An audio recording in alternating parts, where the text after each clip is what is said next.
Hey everybody, welcome to the Growing with Fishes podcast. We have a pretty awesome special episode today. We're here with Scotty Reel and Grow Guru from Dude Grows. Yo. To join us. Yeah, man. That's Aquaponic Steve over there, bro. That's how I got you in my phone, brother. How you doing, man? I'm doing great. Thanks for being on the show. Right on. And we've been trying to get Scotty and the guys from Dude Grows on the show for quite a long time, but we were finally able to pull it off after many attempts. That's right. And pretty happy line, man. When the phone rings, if I'm in the studio, that's how we can make it happen, bro. Yeah, I felt bad earlier. I was like, I ended up interrupting one of the things you were doing, just trying to find out about today. So you actually didn't, man. Badass. You Zen master. You did not, man. You're perfect, man. Dude, you got that's a nice scene.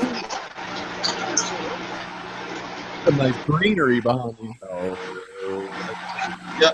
Hey, Jose, your mic's open, man. How's it going? Sorry about that. Can you mute your mic, everybody? Yeah, hold on. All right, what's up, man? That's Jose. What's going on, Jose? Yeah. Yep. All right. So he's the gentleman with the longest running that I'm aware of Aquaponic cannabis YouTube channel. He goes by Silverarm32. He's a real known in the aquaponic cannabis scene. So we're lucky enough to have him on the show today as well. Heck yeah, man. Respect, man. Scotty, what's up? I got Grow Guru out of camera range too, man. So I'm here. Hell yeah, man. Dude, what's up with the greenery behind you, man? That's beautiful. Steve? So yeah, this is a bunch of aquaponic cannabis that's drying back here in the background. We're down here at 151 Farms in San Diego, and I'm helping them get their production up and stuff, and showing them some tricks of the trade and everything. So Tilapia? Yeah, they have tilapia and koi here. So. Cool. All right, can I ask one question, man? I know it ain't my show, but I don't know much about aquaponics, man. You mind if I ask one simple question? Yeah, go for it. Is all aquaponics dual root zone? Is that what it means to do aquaponics? No. Well, so most dual root zone is the best method and the easiest method to get really good production. Some people do try to do it with DWC or with just straight media bed, but I've never once seen anyone that managed to get equal yields to soil or hydro that way. Many people have tried. Many people have documented YouTube grows out there and all kinds of other stuff. Friendly Aquaponics did a bunch of grows like that and was not able to achieve proper yields. So pretty much everything that I've seen that's been successful and commercially successful now in the last year and a half, 2 years now, there's more and more companies coming online, like Green Relief Incorporated up in Canada, the Golden Green Herbs down in Jamaica, which is the company I'm doing work for down there, and and everybody else, and these guys here, everyone's doing dual root zone, as well as there's one company up in Washington now that's doing it as well, and all of them are doing a method of dual root zone or some. Okay, and Jose, are you a dual root zone guy too? Is that your style? We got him? You can unmute your mic, but it was just in the beginning there, you were kind of a little loud. We'll get his mic working. I know, Scotty, you and Grogu are on a bit of a timeline, so we'll let you guys talk first, and then we'll transition to the other guest. Hey there, Marty. Marty's our other normal co-host. So. All right, what's up, man? What's up, man? Hey, how's it going? Scotty and Grogu out of camera, man. Nice. So why don't you tell us about? So I wanted to bring Scotty on here to. He's a real good. I've been a chance to meet with them a bunch of times, and over at the Dude Grows show, and big longtime fan of Recharge, and was dying to get them on the show. They're actually kind of the inspiration for this whole podcast that we do here. They have their own grow podcast, and they talk about how to grow cannabis. And we thought, hey, what's the best way to disseminate aquaponic cannabis growing? So what better than a podcast? So it was really nice to have, them and everybody else to help disseminate that. So I really, appreciate you for inspiring us to do this. So why don't you guys talk about, a little bit about what you do? Yeah, man. I mean, we just started. It was me and my buddy, the dude who is a guy we both had grows. I won't say I've been growing with him. I won't incriminate myself, man, but we have both had grows. And Yeah, just for years. Allegedly. Yeah, allegedly. And we were just always bullshitting, man. And we seen what was going on in the community around. We live in Fort Collins, Colorado. I'm like, this is blowing up. And just to be a fly on the wall in the conversation sometimes seemed kind of interesting. And that's where it came from. So that's kind of cool, man. I was inspired by guys like Joe Rogan. Honestly, Howard Stern inspired me. It's cool, man. Hey, I inspired somebody, Guru. That's awesome. Take my picture, man. Put it in my diary, man. That's really cool, though, man. Thank you for saying that. You know what is super cool, man, that I'm psyched about, man? You know what? My product's Recharge. A bad segue. I apologize. But, man, as an aquaponics guy, Recharge is a biological. I got into these beneficial bacteria, beneficial fungi, but I'm really into the bacteria. I think there's a lot of genius in a good bacterial formulation. And I was kind of psyched when I was kind of nervous, I'll say, when I first gave you my Recharge, because there ain't no bullshit with an aquaponics guy, man. You fuck up, his fish die, and he's pissed at you, man. Yeah. So I was really psyched when it was well received by the aquaponics community, man. You were a little bit of a guinea pig litmus test going on there, brother. So what's up with that, man? I mean, I don't want to just make it about Recharge or nothing, man. So, dude, just talk a little biologicals, a little bacteria, man. I know you guys all rely on them to make it all work, right? Oh yeah, yeah. What's up with that, man? So what do you guys know So about? why don't you talk about like, so what is some stuff that you've learned having worked with, the different biologicals and the different blends and things, over time with your Recharge? I know you've changed the formulas around a little bit over the years. Do you want to talk about a little bit about that and I guess how you come about that and what your I don't know, just experiences are or knowledge you've received from that? Sure, man. I just hooked up with an amazing formulator, and I had tried earthworm castings before. As far as I'm a salt grower, so I, 2-part, 3-part shit. I've even done deep water culture. Of course, I know better than Mother Nature, But when I came to Colorado, I tried to, I actually had some really high tests. I'll call it high tests because it was kind of all show no go weed. Bright green, big fat buds, but didn't really have I call it the ass, man, but it didn't have that buzz to it, the je ne sais quoi, if I want to be all classy and shit, man. Yeah, man, she was missing something, all right? I don't know, she had that look. But I came over to talk to actually the guy that owns Way to Grow. He was, that time it was like, a long time ago. He's sitting behind the counter. It's a big grow store here. And he's like, dude, you got to go to Coco Core and Smart Pots, and you got to start using castings, man. He goes, whatever salt-based nutrient, you got to start using castings. And he introduced me to mycorrhizae shortly after. And then from there, I just started seeing, what other tricks are up the sleeve. I kind of wanted to know what made them castings work. You guys use castings ever? Earthworm castings, what I'm talking about? Yeah, for sure. Yeah, you know what I mean? I have a worm bin that I basically just compost all my waste in. And I use red worms as opposed to earthworms. And we use them a lot in aquaponics because they can survive without soil, which we don't use a lot in aquaponics other than in the, like in the dual root zone layer. But most of the time they exist in like the media layer because as long as the water is oxygenated, they can survive and they don't need soil the same way the earthworms do. So I have them both in my beds and in a separate worm bin that I can use to add other stuff to, or usually just like fruit scraps and different stuff like that. And then I use I capture the water that runs through that bin and then feed it back to the aquaponics system. Man, how often do you do that? Is that like once a week thing or? About twice a week usually. Yeah, respect, man. That's what I'm saying. So I sometimes will get in arguments with people where they go, "Oh, beneficials don't work with salt nutrients or whatever," and I'm like, "Well, you ever have castings save your ass when you burnt your plants? Because I have, something's working there." That ain't NPK. For sure. And that's really all I give my last indoor run. That's basically the only nutrients that I give it in terms of that. So like I will add stuff to my worm bin, like kelp or different raw nutrients similar that you would add to like a probiotic no-till kind of soil grow, right?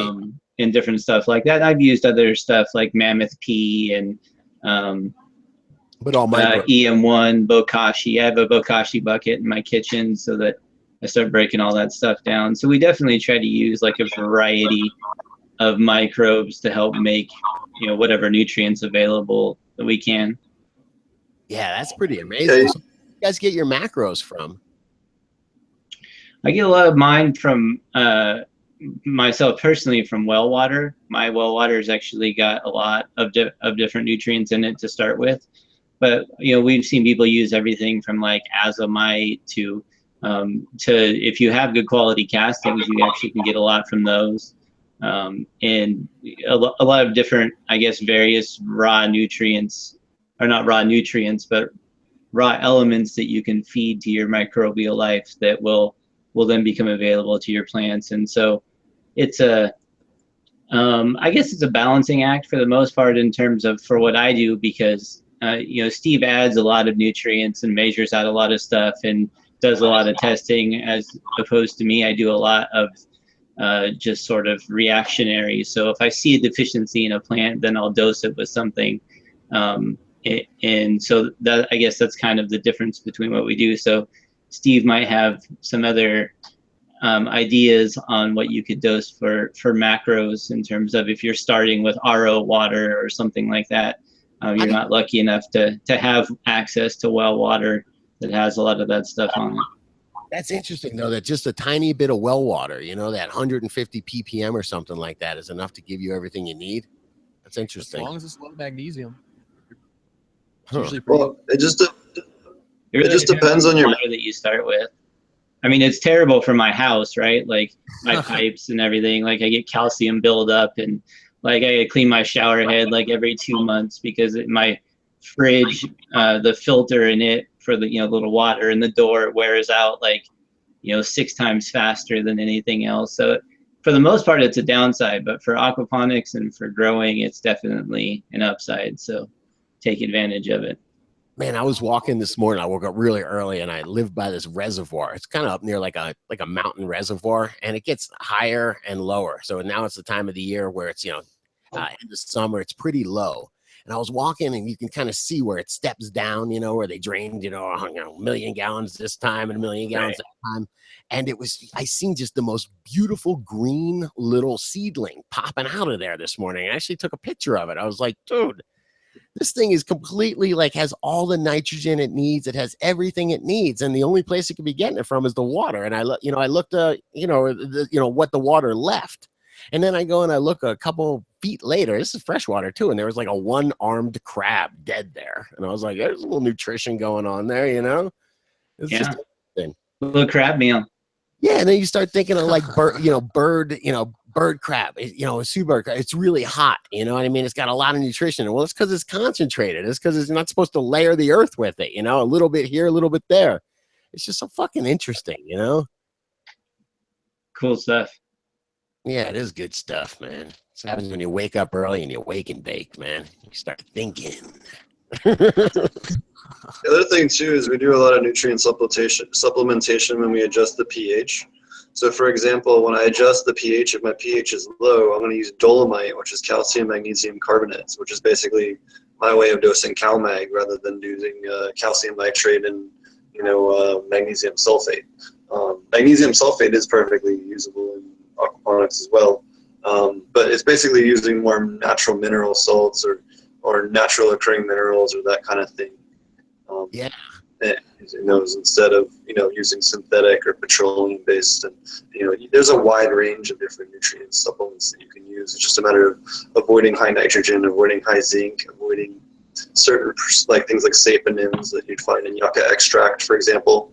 Yucca extract will kill fish real quick. Pyrethrum, you know, certain pesticides. So just making sure that you're you know, always using your pH up or pH down to add or supplement. You're using phosphoric acid for pH down, so you can supplement your phosphorus at the same time. Just things like that you can use to incorporate, you know, your normal adjustments, but at the same time using supplementation. You know, you can really help maintain a lot of your macros that way. You ever seen that nutrient chart that shows like the different nutrients, how they're different pHs, you know, they're absorbed, you know, and you want to fluctuate. So is that the same with the fish absorb nutrients at different pHs too? Yeah, so the highest you ever really want to run any of those is 6.8, and after 6.8, that's when you get kind of a hard cutoff on some of your nutrients. But anywhere between 5 or 5.6 and 6.8 is kind of okay. Ideally, I like to run aquaponics in the 6.6 to 6.8 because I can hold it there all day. Yeah, it's very similar to growing plants, right? Yep. Is that just Goldilocks life zone right there for pH? Not too acidic. Well, it has to do with that, and not only that, but going back to what you were talking earlier, that's the pH that those microbes like to breed at the best and make use of the water at the optimal thing. That again, rainwater, you have natural occurring mineralization is 7 pH. So that's really what all your natural life. 7 pH is the average for most rivers and streams and everything else. If you averaged them all out, it's around 6.8 to 7. So that's what plants are going to want because that's what occurs naturally and the most in nature unless it's been mineralized. So which is a little different than you'll see in like hydro, stuff where, they're usually wanting you to pH it down to like 5.6 or 5.8. And really that's, to sort of discourage the microbial life that we're trying to encourage in an aquaponic system. So we don't like to go as low as hydro guys, but we don't want to go above the ceiling of the cutoff or else your plant's going to lock out and turn yellow and start dropping leaves and all that. But definitely don't want to go down to like what you would do in a hydro mix, just because it would kill off a lot of the microbial life that you're trying to maintain and use to, feed your plants. And think of it this way, like you have the chef and the restaurant, which is like your nutrients. Then you have the waiter and the waitress and the serving staff. They're kind of like the microbes. And then you have the customers in a restaurant that are like your plants. And without the waiters and the waitresses, they can't get the food. It's a really simple allegory, but if you're going to get maximum production on the plant, this is how we do it in aquaponics. We run way lower nutrient levels, ppm-wise, but we have much higher microbial levels, and it's able to inject the nutrients into the plant on the same kind of level that you would if you just rammed high nutrient levels into them. The plant can only uptake so much per day anyway. I can do that one of two ways. I can either slam the nutes or I can slam it with microbes that are going to help that plant be healthier and have a better immune system and a stronger ability to fend off other things. Like with a dual root zone example, against a hydro or a soil, it has more of a powdery mildew resistance because it has twice the microbes it's exposed to in the root zone. So the immune system becomes stronger. So same thing with your hempy buckets, actually. Your hempy buckets are very similar in mechanical and microbially to a dual root zone. You know what I mean? So agreed. That's what I'm asking.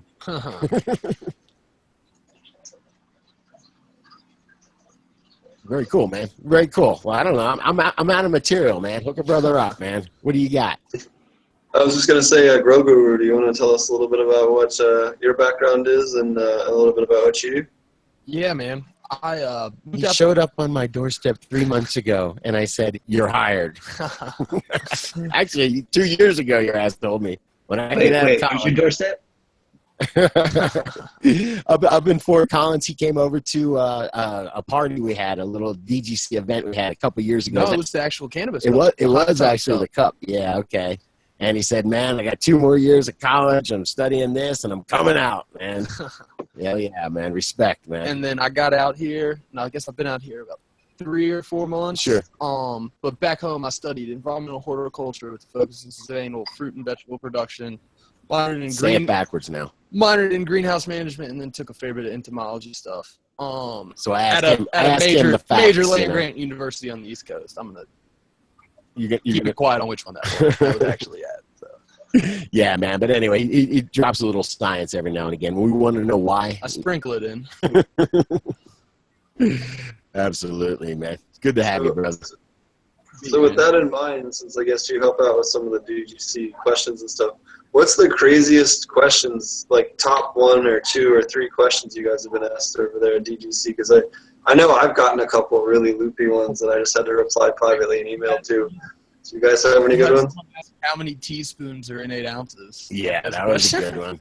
That was decent. I don't know. Sometimes just people sending stuff in with 0 pictures and trying to explain with their words what they're dealing with. I'll hook you up right now. When it could be any type of 2,000 different types of insects. They're like, yeah, it looks like It's little and black, and then they don't have anything else after that. You're like, It crawls.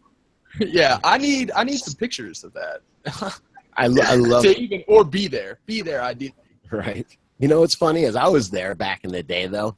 I have a friend who's a world-class entomologist. My best friend took her to prom. So, you know, we kind of still accept my calls still. And she's big time. I used to call her up and be like, hey, I'm not going to give you too many details, but I've got these bugs, you know, and I don't know. They're little bugs. You know, they're fucking up my crop. And dude, she was like, I'm not even taking your calls anymore until you buy a jeweler's loop. Okay?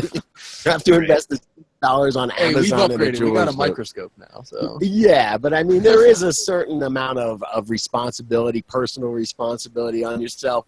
You know, we're growing medicine. At the end, I don't know about y'all, but I'm going to smoke it. You know what I'm saying? So there's a responsibility. If I'm handing that shit out to my friends, you know, or handing it out to somebody and calling it medicine, there's responsibility to go clean, man. big moral responsibility. Yeah. All right, I'm going to get off my soapbox. What's that? I'm sorry? I just said I'm off my soapbox. Yeah. Oh. Yeah, But I so, had a person comment before asked me if aquaponics buds taste like fish. Yeah, same here, man. It tastes like fish poop. You win, bro. Jose, you win, Hey, man. it absorbs all the methylamine. I was like, For the man, plant. are you guys for real? Like, are you for real that the bud is gonna taste just like fish? Oh. It's just kind of funny the way that people think about aquaponics. All right, So but the now I best- will say that, but you know, fish does bring the dank. We say that on our show because there is a certain flavor. I'll go grab it, man. I use a Grow More fish fertilizer, and I try to even sneak it in during flowering because I find it gives a real nice earthy flavor, man. I like this kind of stuff, you know, fish Brings the dank. emulsions. What do you guys have? Any comments or anything? What do you know? Your flavors have got to be out of this world, man. oh yeah, because we run nutrient levels, it's definitely much more flavorful for sure. I'll let them talk too, but I know it's 9-day difference. Yeah, Have you checked the bricks of the aquaponic plants? yeah, that's interesting. We have had some sent it out. We have had stuff sent out and tested, but I don't. All that stuff's at my place in Colorado, and I'm not there right now. But if you email me, I'm happy to like talk to you about that stuff in Ooh, private. because I especially prefer manual testing. where you Sure. where you Me mentioned too, brother. where Me you too. mentioned I'm about to. the plant having like a higher immunity to powdery mildew and stuff. That's usually Bricks. that's brought on by Yeah. high bricks in the plant. True. And The high other bricks thing, It would the have dank. to be high. I mean, it's the entire system is basically just a small ecosystem, And it's all when done about- correctly. So it would have to test off the charts, you would think. I mean, the other one, The next The time other you one- guys down, let me know. I'd like I'll to see test it. 15 or higher would be awesome. Yeah, this girl of mine, I'm gonna have it tested. I've been wondering the same thing about You can pick up where it falls in the testing. a refractometer and one of the like garlic clove presses. Right. You can get enough juice to do a hand bricks measurement. And refractometer is like $20. All right, college boy, get on Amazon Prime, man. We're testing bricks by Sunday morning, man. That's it. you mentioned it. Now somebody's going to ask you for the link and which one to buy and like everything, man. we have to go on Amazon now. It's coming in the Post it. comments. I'm telling you. Sounds good, guys. I think they're gonna kick us out of here. We're over at the studios. It's just about 5 o'clock, but I'm glad we did this, man. You got some talent lined up here, brother. Thanks, bud. I'd love to get you and the dude on the show again sometime and have a longer sesh. That'd be great. That sounds good, man. Awesome, man. Sounds good. All right, take it easy, all y'all. Thanks again Have for a good joining one. us, brothers. If you guys want to find more, go to Dude Grows Show. And then if you're interested in the microbes, definitely go over to realgrowers.com. And then if Grow Guru's got anything else he wants to add. I tell people, yell "Dude Grows" at your phone if you're bored, man. We'll talk to you. We'll talk to you about smoking weed, growing a little dank. Take it easy, guys. We also host thanks. We also host all of our stuff over there at on Dude Grows /Aquaponics Absolutely. That's or Potent Pop. power. Aquaponicpodcast.com takes you to the Dude Grows Aquaponic section as well. Be good, guys. Thank you. See Yes, you, man. Thanks, bud. Have a good one. Alrighty. Thanks for thanks for, or sorry about the early start there, guys. Thanks for joining in and letting them talk in the beginning. They had a bit of a timeline. We were trying to squeeze them in today. Silver Arm 32 is awesome enough to join us, as well as Marty was able to connect with us. You guys want to, Marty, Thanks for the invite. what you got going on, then we'll let Silver Arm take the floor. What do I have going on? Let's see. Well, right now I'm smoking some sour strawberry, which is very tasty. And so I am making room to double the size of my indoor and hang up the big lights because it's starting to cool off, so I can hang up the big HPS lights, or sorry, the big HID lights, and because then I don't have to worry about them heating up the garage too much. So I'll have 2 of those to hook up, so I think I'll have a total of 16 plants in there, so getting everything shifted around. And then the outdoors probably got about a month left before it's going to come down. I still don't know what's happening with the county. It's kind of up in the air whether or not I'm going to get my permit.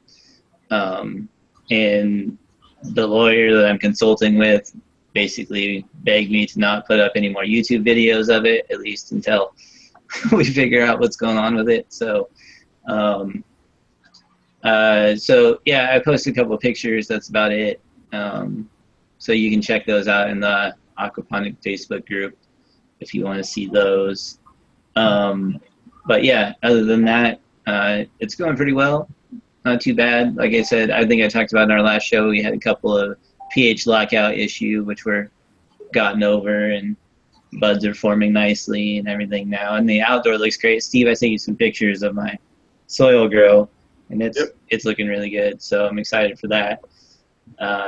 Yeah, I guess that's about it for right now. Just sort of on cruise control. Yep. How about you, Jose? What's happening over there? Oh, not much. Just growing here still. I'm like maybe a couple weeks for my outside grow to be done, and I'm pretty excited. It's looking pretty promising. I've been working with that strain, like, you know, I've seen the videos I've been posting. That strain I've been working, that cross DJ Short's original blueberry with Pineapple Express from G13 Labs, and Nice. I crossed it 3 or 4 times already, and I've been liking how it's been looking and tasting. And I grew it outside this time just to see if it grows outside too as good as Aquaponic does, and it does pretty good outside too. And I'm pretty happy and just can't wait to taste it. And Right. indoors, I got 4 plants indoors, just growing LED with Aquaponics, and they're looking decent. I haven't had that many problems yet. In the beginning, I had a lot of problems just with my pH. Like when you were talking about the pH, the first 2 years I ran with my pH 7.6, and the plants did all right, but Probably until they got to a certain size, right? Yeah, they Like, got adapted to that pH. But now that I got my pH at 6.5, it's a different ballpark. I'm getting used to this now. But it's running all right now. I got it running good. Good. So for those of you who don't know, Jose has as far as I'm aware, someone can correct me if I'm wrong, but as far as I'm aware, the oldest aquaponic cannabis YouTube channel that exists on the internet, or any kind of video, regular video channel at all. Video blog, yeah. It was the Video only blog. one I could find when I started. He was the only one I knew about. Yeah. So do you want to tell us how you got started and everything, and and how you decided to start doing that, and Well, I like to smoke weed, and then Yeah. I'll be right back in When Michigan got legal for medical use, I applied to get a medical card because I got back problems, and all my friends grow hydroponic and dirt, and I went and researched because my wife is against medical marijuana or any type of drugs, but sigh. I'm different. I said she has an expert for people that smoke weed, that they're lazy and they don't work, and I show her show her that she's wrong. So I work a lot. I love to work, and I ain't lazy at all. And I ain't dumb. No, it's not all of us. It's just Steve. But anyways, I went and researched because I wanted to grow something that it wasn't going to cost me that much money. And I found one guy that he had an older video about aquaponics, but he talked about hydroponics and aquaponics and dirt. And that's what got me started, because he said it was pretty hard and it was organic. And I figured, well, what the hell? I said, I'll try something that's hard and it's organic and it's going to be cheap. So I already had fish. Had a 15-gallon fish tank, and I utilized what I had, and that's how it got started. I learned from my mistakes. I still don't know everything, and I've been learning from every grow. But from all the comments from all my friends that I got like plenty of friends that grow hydroponic and in dirt, and every single person, they all said that my dope has the best tasting than theirs, and they grow some bigger than mine, but yeah, my friends say the same thing. You know, like it's just something about the taste and the flavor. Is that more pungent? And one of my friends been growing for years, hydroponic. Finally, he's gonna this is his first year at growing aquaponics. He has nice shed, like two 1500 water high pressure sodium set up, just nice. I've been trying to convince him to do it. I wanted to see how aquaponics would do in a setup like that, and hopefully he does good this year. And I'll see. Maybe I'll get some videos to show people that if you got a good setup, that he gets a good yield every year. And I just can't wait to see his yield this year. Right. Yeah, because I mean that's one thing. Like pretty much all of mine, you know, and I think silver arms too, you know, are all, you know, relatively low wattage grows, and I think that's, you know, important to keep an eye on too. I would have to say that probably this last indoor run, where, you know, I grew the sour strawberry and the starfighter, and I just uploaded a sort of overall from start to finish video for that. If anybody wants to check that out, I just put it up on my channel earlier today. But in terms of like just straight low wattage weed, I guess. I mean, this is with less than 300 watts. So, you know, I feel like that's an important note too, is that, you know, you can use relatively low wattage lights and still be able to, you know, produce plenty of quality product for yourself at least. So what were those grown under, Steve? These were under induction lighting. And these are super, super tricky. I was trying to see if you guys can see, and they're just super white. Yes, it does. Looks pretty good. Really, really, really white. What strain is that? This particular one is, I think this is the Harlequin Tsunami. Memory serves me right. I gotta double check. Let me see what this one is. Actually, here's some more. This is a different strain.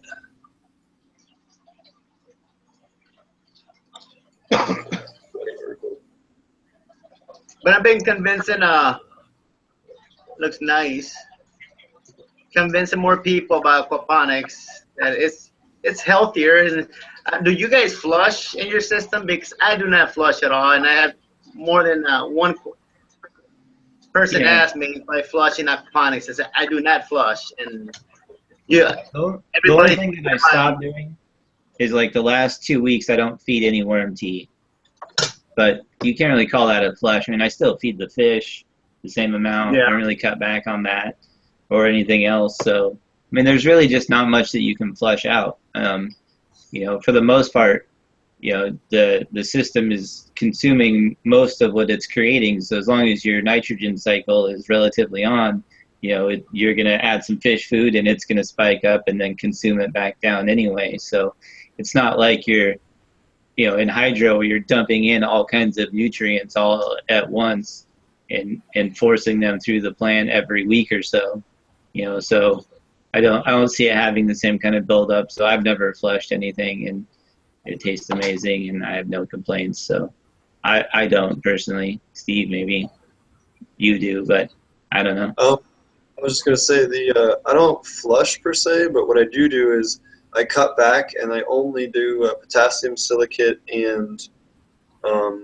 molasses the last 2 to 3 weeks. I do maybe like a half dose of some other stuff the last 3 weeks out, but for top feeding, you know, I pretty much cut back quite a bit and just pretty much just do the potassium silicate and molasses, which potassium silicate's a naturally occurring mineral in the ground anyway. It's not gonna add any flavor. It helps act as a bud swell basically, along with the molasses. So, but that's all I do as far as a flush. And the molasses is just there to make your microbes kind of have an orgy and breed out of control, power through any nutrients that might be left in the soil to basically act as a flush, and make sure that there's no residuals that the plant's going to pull. What are some big things that you've learned as far as trial and error, things that you discovered that were particularly useful, or things that you discovered that were particularly bad, or bad advice you've seen, or anything as far as along your journey, since you have a little bit longer running channel than the rest of us? Well, I tried feeding it constantly, having it flow. The table not full all the way, but it was just maybe like 2 inches filled up the table all the time. And I didn't do that good that time. I had boron deficiencies, and when I started flowering, it was acting like it was too much nitrogen in the water. And it never stopped feeding, and it got locked up. I got a little bit of yield, and then that time it was kind of dirty, the pot. Every time you smoked it, you could see in the ashes that it was black ashes. It was not white like usually is when it's clean. And I noticed that for me it didn't work that way. And I noticed for people that have problems with pH and using tap water or well water and their pH is high, and they want to battle it with driftwood or peat moss or all that stuff. I tried everything. If your water is it's hardened, or whatever they call that, GH, KH or something. High GH, yeah. Yeah. You will fight it. You can put acid in anything. It would just make it worse. I noticed that the best thing is just get an RO system that I got it. You know, that cleans your water, all your water is nice, and then I stopped having trouble with that. I said that solved my pH problem completely. I noticed it's a good advice for people that will have just adding stuff just to fight their pH, because it will just rebalance back, and it just adds more stress, and more stuff that you add to your table, it will stress your plants. I noticed that too. All the time I just step back, change the water, maybe 50% of the water, or maybe 3/4 of the water, and let it work itself. And I cut all the bad leaves and see the new growth, see what it's gonna do. You know, I read the plants. That's because Right. The plant will tell you what. Hey, help me over here. Right. And you gotta, you know, that's great for like when you're just, you know, in there on a daily basis and stuff like that. If you let pH get it too far along, like when I was gone was when I had my pH spike. I wasn't here. My neighbor was feeding my fish and filling up my tank with my high pH water because he thought it was a good idea. So he was topping it off every time he came over. And so after 5 days, once they're in lockout that hard, it takes them a lot longer to come back out of it. So Yeah. if you are going to read it that way and read it by your plants, just know that once you visibly see it on your plants, it's already time to do something about it. They're already starting to lock out once you can see it. And the longer they spend in lockout, the longer it's going to take for them to come back out. So definitely, I would say, like, that was one of the things that I learned early on that I had to do on a regular basis, and figure out how to maintain was, you know, a proper pH level so that it wasn't constantly swinging a lot, or you know, what I could use. And so I've always used, settled on, not always used, but I settled on, after using a variety of different things, phosphoric acid. It's just, you know, for the most part, it's readily available. And I use it in small amounts.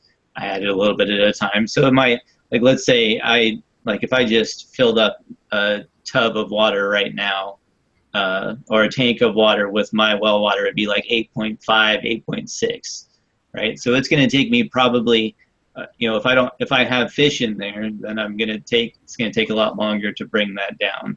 So now anytime I start a new tank, I always fill it up, mix it up, pH it down before I put any fish in it, get everything settled and let it sit for a day and then test it. So then, as long as I stay up on it, as long as I only add a little bit of water, add a little bit of phosphoric acid, and I don't add a lot of well water at a time, I really don't have to change too much. If I add a little bit every day, I actually don't have to add phosphoric acid, but maybe like once a month. It's really not that often at all. If I do a water change, like I feel like I have an issue, or it's really hot outside, like we spent, again, like a solid 2 weeks at 102, 103 degrees outside. So for my outdoor tank, about every 3 days, I drain about half the water out of it and fill it up with cold well water. And then I have to readjust over the next day or so, adding a little bit of phosphoric acid at a time to bring it back down. So just those little, you know, making sure that it stays relatively stable, I find is definitely like probably the most important lesson I learned early on, because it's very easy to spot too. Like you're saying, once you see the yellow leaves, you know, and they start to drop off, and you're like, oh, what's going on? And then just like you were talking about, pay attention to the new growth. Once you get it stable and you can keep it stable for a few days, pay attention to the new growth, what's coming out of the, you know, if you're flowering, what's coming out of the buds, because that's where all your new growth is. You know, there's no more new branches or anything like that to look at.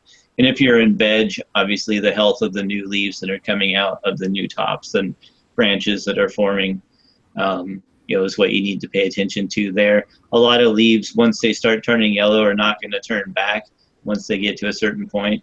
You know, it's just going to keep turning yellow and drop off even if you fix your system. So don't feel like you're going to fix everything and then all the leaves are going to turn green and everything is going to be healthy again right away.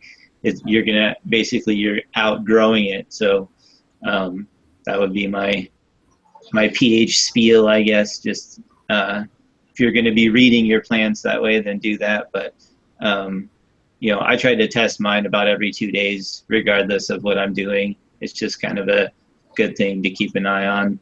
And if you do lose some shade leaves, don't worry about it. You know, like correct the system and let the leaves drop off. It'll grow some more, even if you're in flower.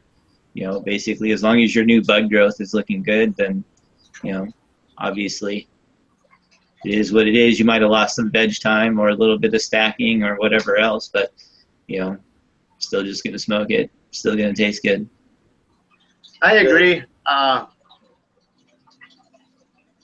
It's definitely something that's important, is to check your pH, you know, like Monday, Wednesday, Friday, and check your nitrogen like Monday, Thursday, or something like that. Make sure your nitrogen and your pH, or your nitrates and your pH, are generally where they should be. You know, once you get through the cycling phase, you know, you're generally good. But as far as having to check ammonia and nitrate, but monitoring your nitrate and your pH is just something that's so cheap and so easy to test for. You know, it really is, and how important they are to bud growth. Nitrogen in regards to bud development or lack thereof, and the pH in regards to all your nutrient availability. You know, you can get a test kit for $6.99 in any grocery store for pH in the aquarium animal section. So yeah, pet store. Yeah. Yep, I agree. I check my pH at least once a week. Sometimes I get lazy. It's every 2 weeks. If I go out of town, then I wait for my wife to do it. And it's when you expect somebody else to do it, that's when you have problems. And past 4 years, I've been working out of town and I haven't expanded since I began. I'm still in the same room, and eventually, maybe next year, I'll be posting better videos. I will have a nice shed outside and more room. It's funny because that's like the opposite of me. I don't think I've grown in the same setup twice since I've started. Okay. Grown it, and torn it down, and rebuilt it every time. Although this time, technically, I'm just tearing apart the room and making it twice as big. So I don't know if that counts or not, but anyway. Yeah, I've been doing like little the changes here and there, changing the tanks, the different tables. But I just want a deeper table. My tables are the 6-inch deep. And I got two of them. I got a 3x3 and a 4x4 because that's the biggest I could put inside, bring down in the basement. And I want it bigger, but I would have had to cut a hole or something. Right. But, Have you checked out the liner? Like I don't know if you've watched the videos, but some of the liners are cool because you could build deeper beds if you want to, sort of a little bit more custom size as opposed to just sticking with the straight, like 4x8 by 6 inches deep or whatever it is. That's what I'm gonna do. I've been waiting because I've been trying to make a greenhouse outside, but an underground greenhouse. I'm gonna dig a nice hole, put a concrete slope walls, 2 walls I'm gonna have to build of we'll have plastic or plexiglass, and just the roof. It'll be 2 walls of dirt or concrete, and I'm gonna build nice little with liners and a nice pond down there, so I could run it all winter long. But that's been my hold up, and that's my idea. With a liner, that's the way to go because you could customize however you want your tank or your whatever. Yeah, I've had the half barrels, which I like because they're super easy and cheap, right? I mean, you can buy a barrel for, like $20, $25 around here. I think I got mine for $20 a piece, and they were all, I think they had corn alcohol in them was what they were shipped in, and they were all, so I, cleaned them all out and stuff, cut them in half, pretty cheap for beds. And they work relatively well, but one of the things that you get with building a bed is like on my front porch system or the ones in there is I can get a lot more length out of a grow bed or really just build it to fit the size that I need it to be. So I definitely feel like you have a little bit more freedom if you're using the liner because you can just kind of build whatever size, and if you want a fish tank, you can build a fish tank and line that. If you want a grow bed, then you can build a grow bed and line that. I even made a couple of worm bins with the liner, line those. Stuff works pretty good. It's relatively expensive, but I feel like for the food grade flexible liner, it's definitely worth it. And it's good. It's good. It's a good investment because aquaponics is not expensive. That's like hydroponics. You gotta buy all your stuff. In aquaponics, the only thing you gotta buy is initially if you start, it's your tanks or whatever liners or whatever you're gonna need, pumps and stuff. After you got everything set up, the only thing you're gonna need is just fish food. And every so often, if your fish died, you have problem with your fish. In the beginning I did, now I don't. My fish are pretty healthy, and if you do it right, you won't have problem with your fish. And the only thing you will need is just fish food. I think aquaponics is the cheapest way to go. I noticed. I think. Yeah, and I think that it's important to remember that for the most part, that's what we're concerned about when we're talking about nutrient levels or different stuff like that. It's the plants can withstand way more than what the fish can. So they're all most of the complications that come with doing aquaponics over doing hydro come from having the fish in the tank. I mean, those are basically the concerns that that I guess that pop up first. You're going to kill the fish before you're going to cause too much harm to the plant. And so, it's almost like a canary in a mine kind of situation where if you start killing off fish, you might start going, oh, hey, what the fuck is going on? I killed some fish in the beginning. I'm not proud of it, but it happens. Learning experience. Yeah, I've killed quite a few fish too, especially back in my old job when we were like testing different products to see if they were fish safe or not in the lab. Sometimes you put something in there, 5 minutes later, the whole tank's Nope. dead. Like, oh no, not this. I was like, Yeah. Or I just buy feeder goldfish, some of them start out, fucked up or have a fucked up fin or swim half-assed or some shit, That's they how I started with feeder fish too. It costs like 25 cents at the pet store, what's the big deal? So I think some of the ones that, I think out of the 25, I think that I bought to start with, I think 4 of them died off relatively quickly, which I just think was from temperature change or fluctuation or different stuff like that. But for the most part, the rest of them lived for at least a year, which I think is pretty good for feeder goldfish. I still got a fish that I started with. They're at least 6 inches long, and they're feeder fish, but they're still alive. I'm surprised. Yeah, I got probably a dozen or so left now, and that was 4 years ago. So that's pretty good, I think, and they're pretty good size. I would say 6-7 inches. Yeah, probably. And they're cheap, like as you said, pet store 25 cents. That's how I started, and they're pretty dirty. Create a lot of ammonia. It's good for when you start aquaponics. I thought it's easier fish to handle. They're tough, and they won't die as quick, I think. Yeah, that's kind of what I gathered, was that they were tough and cheap. So if I killed them, I wasn't really going to worry too much about it because it only cost me $0.25. I could go buy some more. If for some reason I totally fucked up and they all died, I'd be out $5. So it's not really that big of a deal. I can start again if I need to. I didn't want to buy a bunch of trout or something like that, or catfish, or something that that I was going to try and raise for food, at least to start with. The friend of mine that started aquaponics, he went and bought some bluegills and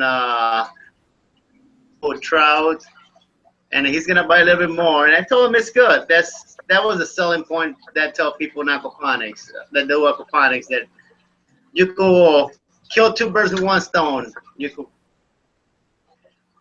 have fish that you could eat and grow vegetables and grow cannabis. Actually kill 3 birds with 1 stone. Said feed your family with your fish and with your vegetables, and you could have cannabis for your medical use or recreational use. I grow tons of food too. Win-win situation. Right in the same systems I grow other stuff in. I have probably right now I have a good amount of tomatoes, bell peppers. We had carrots, beets, green beans, tons of raspberries. Yeah. Oh, and so what happened? I forget. I don't think I told you guys about this. In the indoor grow, when I cut it down, I just left the dual root zone pot in there, which was just full of my castings anyway. And so I now have 2 bell peppers and a raspberry that sprouted from my compost that are now just dual root zone plants in my system. They just took over. So I'm just letting them go. I just said fuck it. So now I have those growing in there too. I'm going to keep them in there. You'll see them pop up when I do my video of the next setup. But yeah, it had some volunteers. I couldn't kill them. I was like, all right, you guys can stay. The raspberry's already this tall. It's got 3 shoots. So that was pretty awesome. And I don't know what the bell peppers are, if they're going to be purple or because I have purple bell peppers and green and red.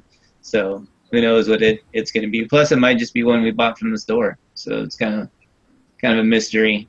Landrace bell peppers. There you go. Going back to the what you guys were saying earlier, pretty much every commercial grow that I've been working on or working with has started off with koi or goldfish. They're hardier, a little bit hardier than tilapia. They're a little bit more tolerant. You can flip them for still a pretty good price. Honestly, pretty close to, if not better than the price per pound you're going to get for tilapia by growing out koi, especially butterfly koi or some of the fancier ones. There's lots of different freshwater fish that are in high demand. Pacu, you can get a permit and do your paima. You can do a whole bunch of different ones that are like big food fish that are higher profit value. Just sticking to tilapia is one of the I guess biggest mistakes people do as far as trying to generate money from their fish portion, because tilapia, the U.S. is flooded with cheap tilapia from China. I was low quality. I So was unless shocked at how much people were like selling, you know, like 12-inch koi for it locally. I had no idea that there was that kind of market for them. So I have two of them that are probably around 10 inches or so, and you know, so around here locally, those were going for like 40 to 50 bucks a piece. And I was like, sort of taken back by that. I had no idea that in I ornamental started with fish. 4 koi. What's that? So I started with 4 koi, but they committed suicide, and that's They jump out? good experience for other people that don't know, just want to start too. That if you have koi and you put them to a new tank, they have tendency jumping out of your tank because it's new environment for them. That's what I was told, and I researched. You want to put something over it, or you'll come back to your room and with some dead fish in the floor. Yeah, I definitely had a couple of them that have jumped out, just goldfish that I have no idea why or whatever. Like nothing really changed. Like water temperature was the same, you know, feeding schedule was pretty much the same, and it was over like I don't know, maybe like 2 or 3 weeks. I had two of them jump out. I don't know what the deal was, but they just decided they were done. It was time to go. I took a picture of it, and I was like, when I found it, and I posted it and said, well, I guess this is why there's no live action Finding Nemo, because this is how it ends every time. I found him, he's dead. on that note, the most expensive one like that, I had a $1,200 Japanese dragon moray eel, like a rare color type, not even the normal ones, and I saved up for like 3 months to buy this thing. Bought it and came home after like 3 weeks, and the thing was dead on my living room floor. And I was like, it's heartbreaking. It's the most I've ever spent on a fish, and the most heartbreaking I've ever. Well, after that, I don't think I would spend. I think I'd buy nothing but goldfish if I spent. I just tore down. Yeah, I was so pissed. I just tore down my predator tank. I was like, I'm done. That's Then I'm like, guys, have you guys heard anybody that have been doing aquaponics, or I don't know if it's possible to do aquaponics with salt water, like salt water?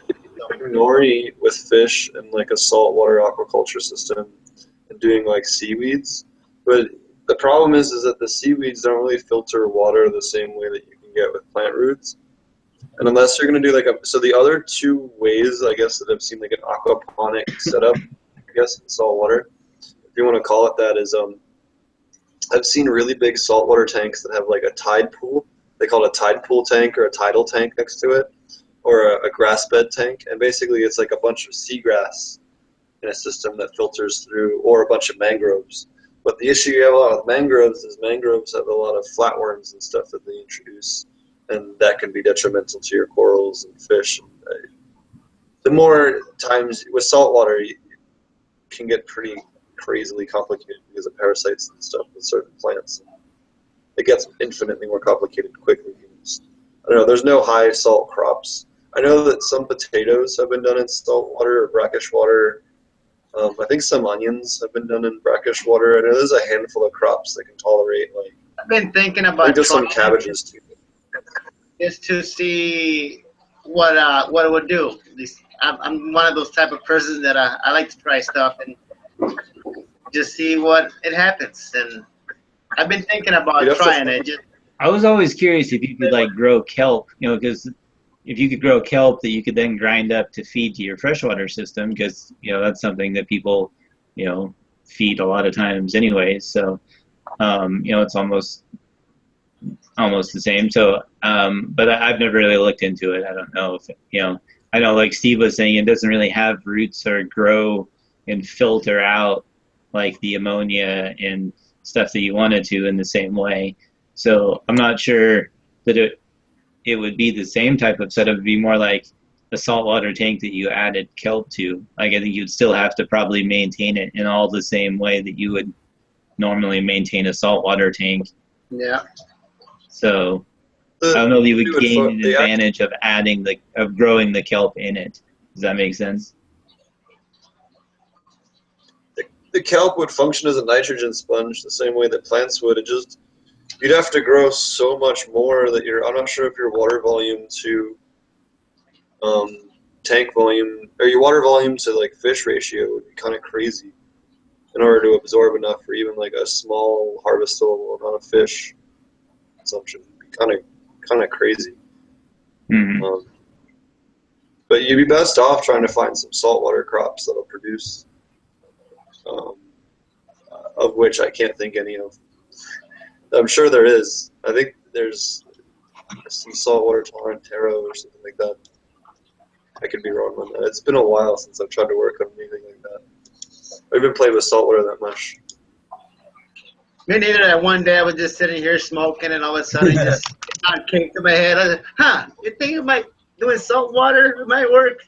You know, just came across my head. Nobody has asked me a question yet about it, but it thought. The issue is sodium kills plants so quickly that actually there was a funny question somewhere I saw on the internet recently about this guy was like, is there a way to like have an aquaponic system with salt water and desalinate it when it goes to the plants and then resalinate it when it comes back? And it's like, if we had desalinization down that good, we wouldn't have a water shortage. You know, Right. It's like if you get to that point for aquaponic application, you let me know, because I'll find a better use for that.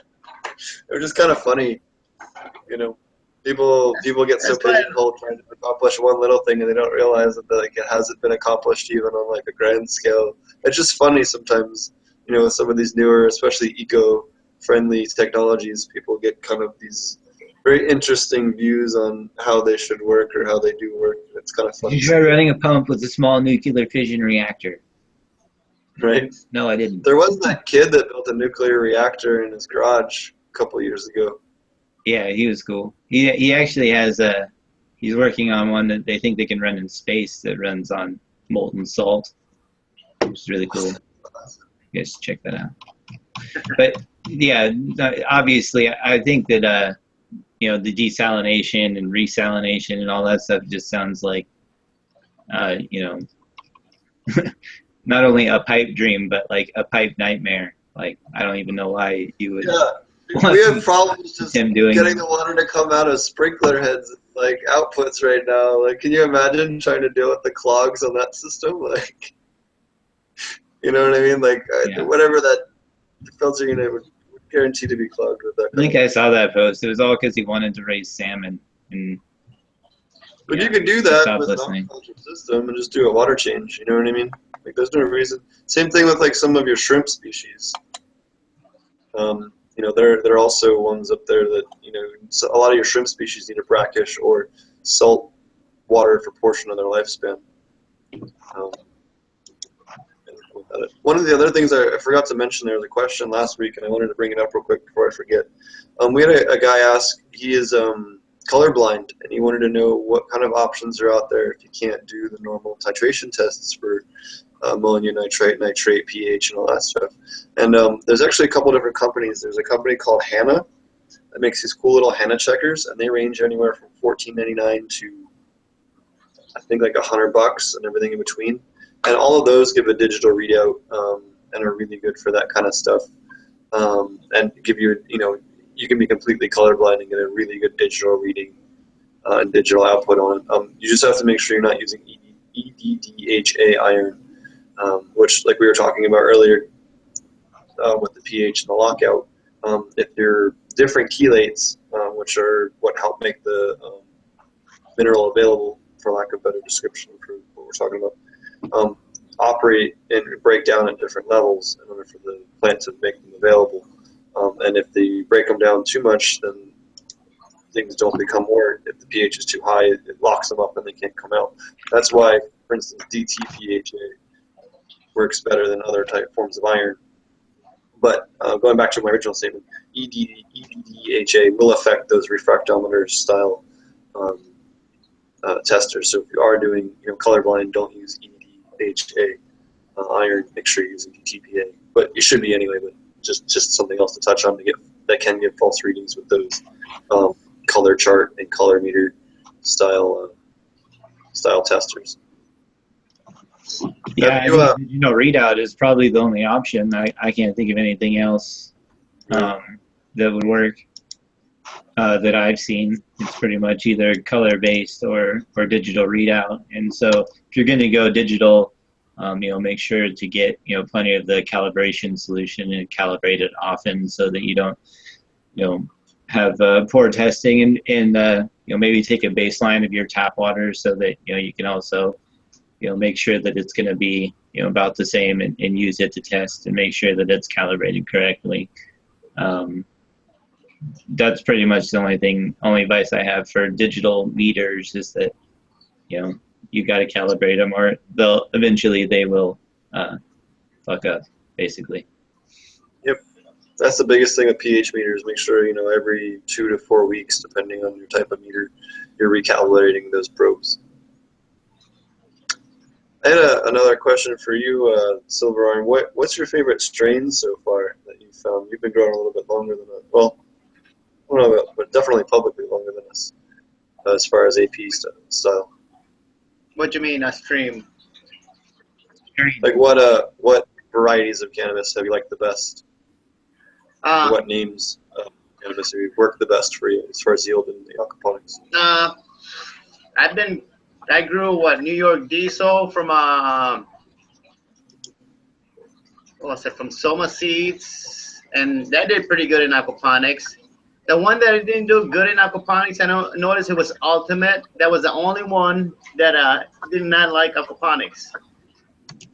I've grown original blueberry, Pineapple Express. That's when I started crossing the Pineapple Express and the blueberry. And I've been growing Super Sour Silver. I crossed that one with OJ Ghost Train. And that one, my first crossing came out excellent. You'll take a hit, and when it goes in, it'll be hashy. And as soon as you release, it gives you a little bit of the limey taste. It's pretty crazy. I had a lot of good reviews. Friends of mine that I gave, and they smoked with me, and they were all say the same thing. But I've been growing lots of strains, and the best that I liked, it was the Pineapple Express. That was my favorite. And one that I crossed is Aurora with a White Rusky. That one was real hashy, and then that's what I got right here behind me. That's the Aurora, my cross, and I'm hoping it's the genotype that I tried a long time ago. It was just excellent. It was just hashy, real hashy. Just had it. If you smoked it, and people that smoked it before and smelled it, they will know exactly what you're smoking. You can't deny it. I had friends before that I was running low, and I didn't want to share my last joint, and they're like, "Man, are you smoking Aurora?" And they just works. Oh my God! Like, let me get it in. Like, oh my God, no, I'm not smoking Aurora, man. But it was one of those strains that it had a unique smell that it was hard to hide. But I've been growing different strains, and almost every single one did pretty good and tasty. Now, do you grow from seed each time, or do you have some others going that you clone from? I start from seed because I got one room. Like I said, I've been in the basement, and my friend has a nice setup, and he's been bugging me that I need to get it difficult. I'll never have to start from the beginning, from scratch. But I just don't want to invest and put another room in the basement until I just want to get out of the basement. And when I have money, I don't have the time because I work out of state. And when I have time, I don't have the money. It's one of those deals every time. It's just, hopefully it plans out and I'll have a nice shed and a nice underground greenhouse next year. But you know how it goes. It's part of life. Yeah.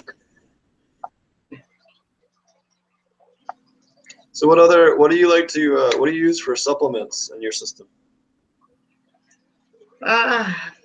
In the beginning, I didn't use, honestly, nothing. It was I just checked for my pH, and I was fought my pH until I got the RO system, and after that, I didn't use anything. It was just maintain itself. Every time I had a problem, I just changed half the water with my RO water that's 0 parts per million. It was just clean, and it cleaned itself until I think I met you, and you gave me a chart, and that's when I started learning more about what can you use and stuff like that. You gave me a good chart. That's what keeps me looking for stuff, and I appreciate it. And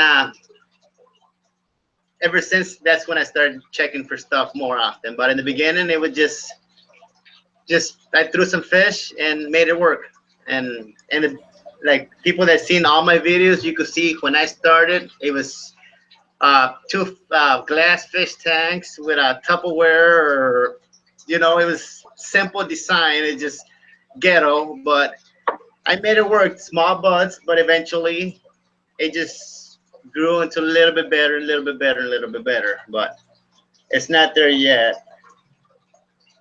But it grows. That's why I made the videos on YouTube, just to show people that you can grow good cannabis without adding all those chemicals and spending all that money and changing your water every week.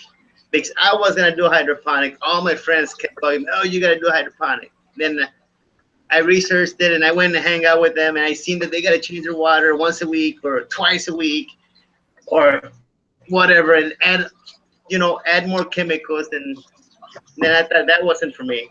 I said I just did it a cheap way, and I made it work, and posted videos just to show people that it could be done. And I was hoping somebody went beyond me, and you did. You showed that what you could use. You learn and study stuff, and that's what I wanted to happen when I started with my videos, honestly. And it worked, and I'm kind of happy. I said I made it work, and other people went over beyond me and made it better, and show people, spread the word. That's organic, sort of like hippie. We're not hippies, but we just want to make it organic. We want to know what it's in our cannabis and stuff that we smoke, and show people it's done correctly and cheaply. And tastes better. Yeah, and tastes better. And Smells better. I have friends of mine that said, "Oh, my buds are bigger." I say, "Yeah, I don't go for quality. I go for quantity." Or I don't. I go for quality. I don't go for quantity. I said, my stuff is smaller, but it has good quality and tastes awesome. Yeah, you and Marty have definitely seen some stuff that I've shared with you guys that nobody else has gotten to see, and stuff like that, as far as referencing and stuff like that. That eventually will be out in public, but there's some formatting and some other things that have to happen before that work happens. But yeah, it's cool to hear that was able to help you out and get that going. But I like yeah, go I had ahead. a pretty interesting product that I found at the store this week. It's called Blue. I've never seen it before. The logo. It's 6'5"? backwards. Know what that is? 065. And the interesting thing is it's made up of magnesium phosphate, phosphoric acid, potassium carbonate, potassium sulfate. So there's nothing in this that's not remotely non-fish safe. So it's one of the best blue products I've seen that's out there. So if you're looking for a halfway decent off-the-shelf, it's definitely one that I was going over. I needed a phosphorus booster, and I wasn't really minding if it had that. And they were out of rock phosphate, so I was like, I got to find something. So this is one of the better ones that I've seen, having looked at a lot of bottles on the shelf. It's definitely one of the better ones that I've seen in a while. I don't like using bloom boosters like that blindly. This particular bloom booster would be great for the first few weeks of flower, but you really just need potassium after that. You don't need the phosphorus hardly at all the last few weeks, because you've already put a bunch into the soil, into the soil air, the system. Unless you're seeing a deficiency of some kind, right? I mean, Yeah, but generally the plant, after the last 3 weeks of flower, the plant doesn't need hardly any phosphorus, or the little it does is already available. You don't need to add any new stuff unless you're doing a hydro system. So plus, there's by that time there's not that much time that you have left to really make a ton of difference anyway. and the reason why you would cut down on that phosphorus is because if you're looking for sales appeal, especially in a commercial environment, you really want to cut down on that phosphorus just right at the end, because that helps with purples and blues and that anthocyanins showing up in the plant later on. We had a question in chat too. Any words of wisdom regarding whether or not to add composting worms to grow beds? So we talked about this a little bit earlier when the grow dudes were still on, and we've talked about it before. So composting worms is, I guess an interesting term. If you're talking about red wiggler worms, then absolutely. If you're talking about earthworms, then I would probably hesitate to put them into your grow bed, because they will probably just die eventually. Oh. It might last for a little while, but red wigglers are definitely the way to go, in my opinion. And Steve, you had a different type of worm that you talked about too. I forget what it's called now, but you talked about it a couple of weeks ago. There's black worms. I really like black worms. And then there's crap. What is the other one? There's an in-between one called Gambia worms, or crap. Hold on. I'll think of it. It'll come to me. There's another worm that is in between, like a black worm and an earthworm. That's good too. You're not really gonna see it outside of a pet store, but black worms are great to introduce to your grow beds because they like to get it down into that anaerobic and sludgy zone. They're really, really tiny, and they like to break down that area that gets naturally nasty and putrefied, and is that place for that nasty stuff to get started and get colonized in your grow beds. Those little black worms love to tunnel through that, seek out a lot of the junk that's in there as a food source. And doing so help provide new little tunnels for fresh water flow and help basically get rid of those anaerobic zones altogether, simply by how they work. So then you combine them with the red wigglers and you end up with a really good population of worms of all different sizes that are actively composting the various, everything from raw fish slime to everything between. There we go. There's one of the other growers here that's been helping us out. His microphone is muted at the moment, it looks like. Yeah, but I agree too with worms. I tell people that's sorry about that. A bit of an best way to do it with worms, red wigglers.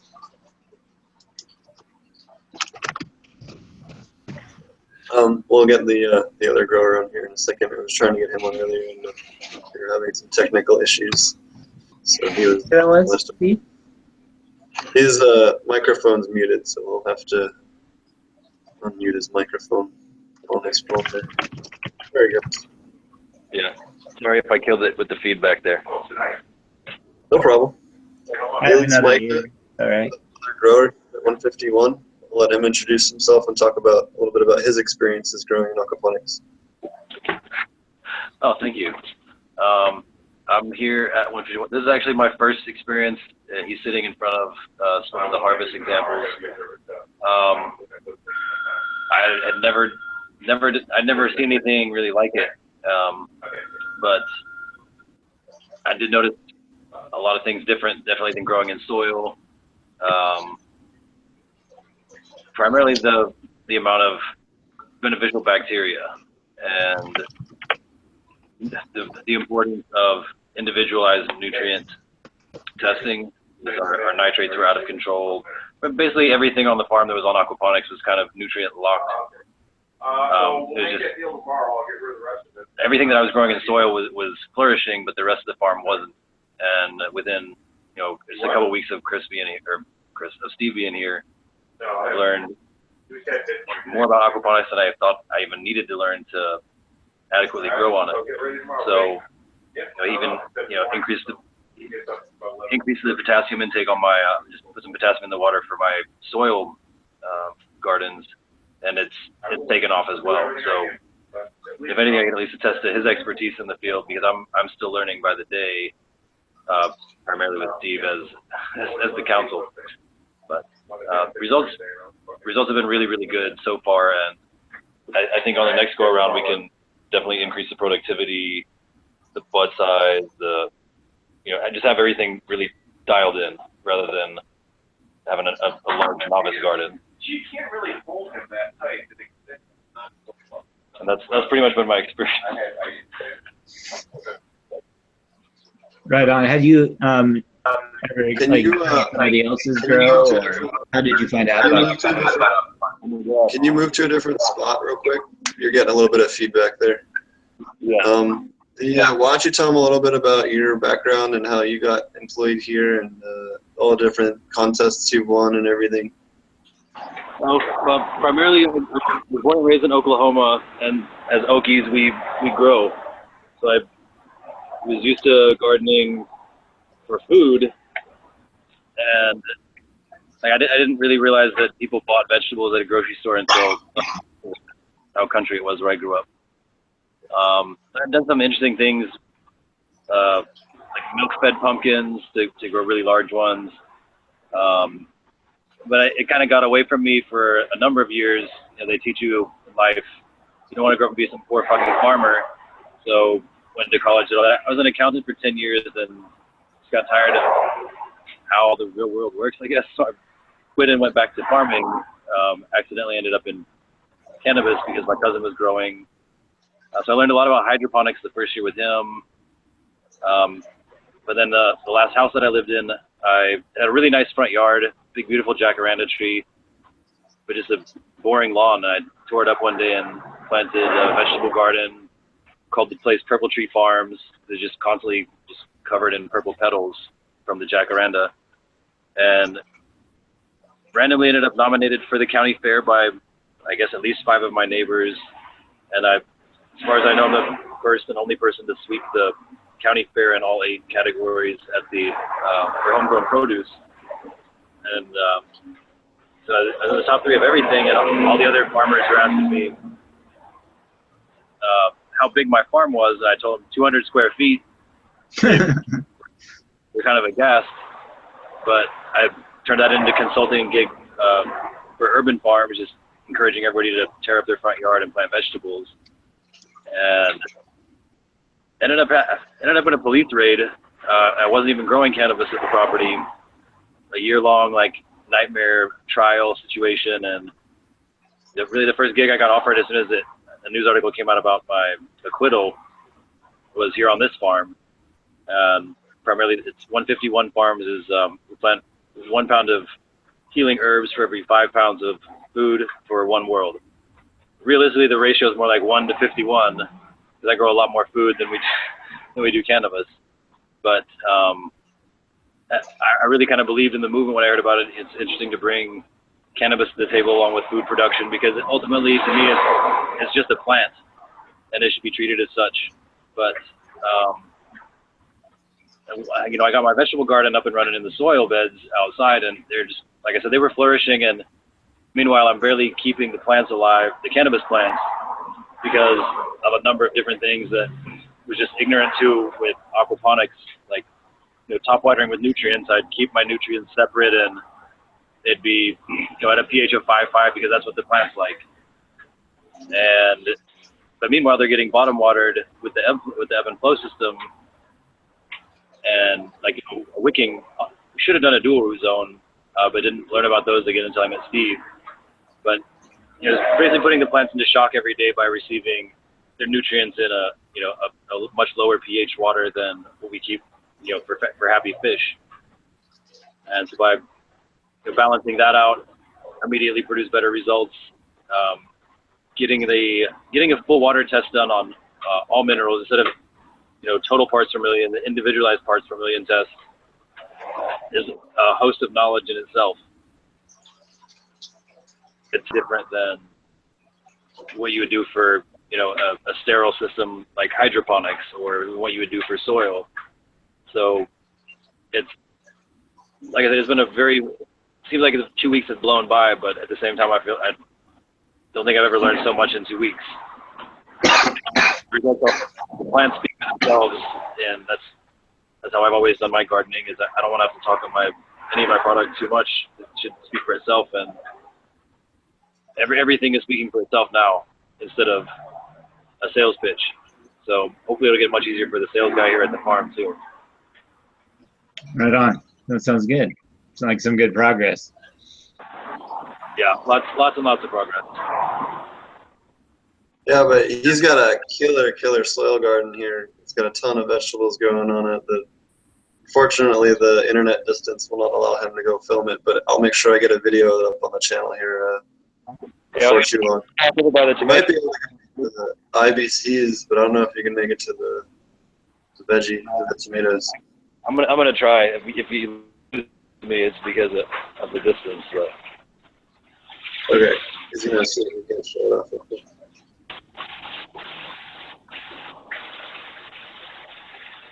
I just canned my first batch of, well, I didn't. I should say my wife just canned her first batch of tomatoes, so it's always nice.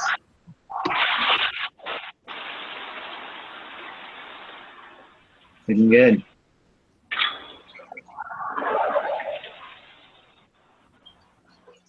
You guys get a lot of algae growth in those white or clear containers? There's a little bit of algae at the top.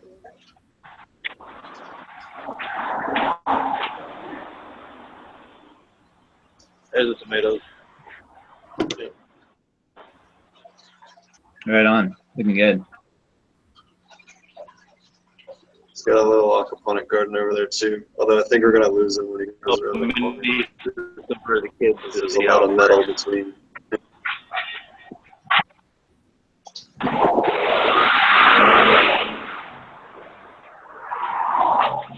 Yeah, that's just a little bit of the outdoor stuff. There's a ton of indoor grows here and different shipping containers and various things here.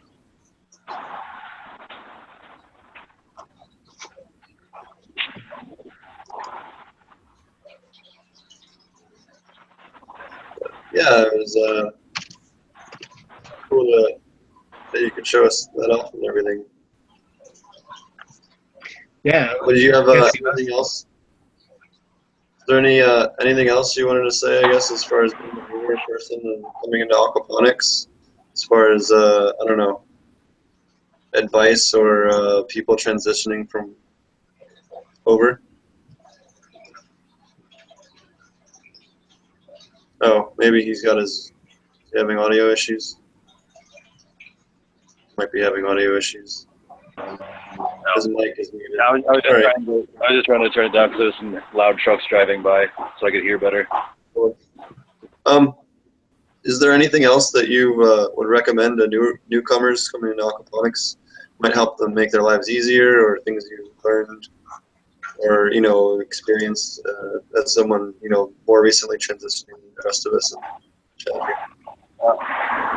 Get the advice of an expert, like Steve, or the biggest thing for me was individualized water tests with individualized parts per million, as opposed to just basing the health of the whole ecosystem off of a general total ppm count. Cool. Good advice. Good advice, because that's just learning about that has helped, visually in the results, and again, the plants, they should speak for themselves anyway, whether you're growing cannabis or vegetables or anything. Awesome.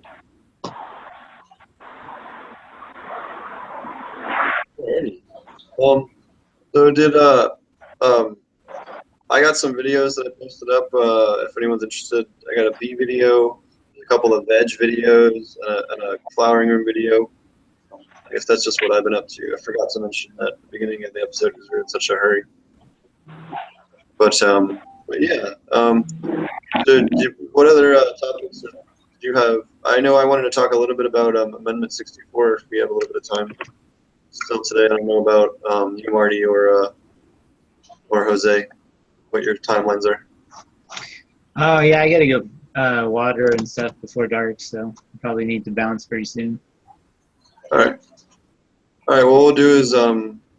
Yeah, me too. No problem. What we'll do is we'll save it up, and we'll try to do 2 or 3 states every episode between now and the election. Is kind of what my general game plan is, and cover, hey, like this bill is worth voting for, or this bill is not worth voting for, and like here's the top 5 to 7 reasons why it's shit or why it's good or whatever. Because there's so much ballot initiatives and so much confusion and so much crap that's out there right now, and there's like a dozen states that have a medical or a rec vote up right now, that it's just really confusing. So it'd be nice to, I'm going to spend some time doing a little write-ups about each one, and then, I really want to spend some time dedicating to it, because that's going to affect all of us aquaponic cannabis growers more than anything else in the next month and a half. So I really want to take quite multiple episodes and try and hit, either half of them in one or a third of the initiatives in one, and try to cover them between now and the election. Yeah, if you need help on Oregon. Yeah, dude, if you want to put together something on Oregon and any other states that you're working on, that would be great. Cool. Sounds good. Alrighty, so if anyone's interested, we'll wrap the show up. You guys, I want to thank again Scotty Reel and Grow Guru for stopping by. We'll get them back on the show again. But it was great to finally get him on. We've been playing. We've been trying to get him on about 5 different episodes, and at least 2 or 3 of them. In fact, there was like an episode or 2 ago where like we just could not get the audio straightened out, so we ended up having to just push it off. So once in a blue moon, we've been trying to get him on. So it was really great to have him on again. Go see them at dudegrows.com and realgrowers.com, and then you can find. You can find us at Ponics.com or at Aquaponic Cannabis Growers on Facebook. Marty, do you want to? You can look me up on my channel, which is AP Meds. You can see in the chat over here, talking to people over there. But AP Meds, you can look that up. I have a couple of grows that are going, and I just uploaded the video, kind of an overview of my last one. If you kind of just want to see a start to finish slideshow, you can check that out. Yeah, I think that's about it. Oh, I guess the Aquaponic Cannabis Growers Group, you can look us up. It's Steve and I, and Jose is in there too, I think, right? So definitely look us up on there. And yeah, that's about it. Jose, do you want to plug your channel and whatever else you got, company-wise, or plug whatever you got? Yeah, go just check my video, Silverum 32. I got an outside grow going on right now. Should be pretty close to getting done, and my indoors that right behind me is just got 4 more weeks, but hopefully I'll be posting a couple more updates, and just watch the videos and comment and like and subscribe. And thanks for having me here, and nice meeting you guys. Yeah, thanks again. Yeah, you're welcome on the show anytime there, Silver. So like we're trying to transition the show over to having more than just me and Marty, having some other guests on. Occasionally Marty and I won't be able to make it on the show, so it'd be nice if we had, if Marty or I can kind of pick up the show and have some other hosts on the show on a regular basis. So definitely don't be a stranger, and if you've been on the show before, or if you'd like to be on the show, definitely reach out to us and talk to you for a couple minutes. And yeah, I like what you stand for. It just I like what we're doing, showing people that you can grow organic. And then Micah, did you have anything else you wanted to plug? I think I plugged you enough, didn't I? I'm gonna plug Steve again. I gotta give him a lot of fucking credit for positive growth here on our property, which was entirely done.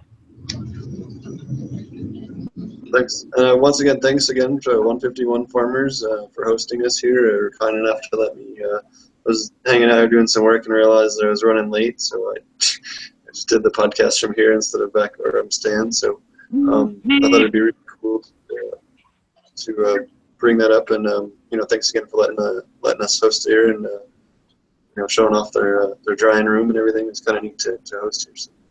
Thanks again, and thanks everyone. Put me on the spot. Thank you.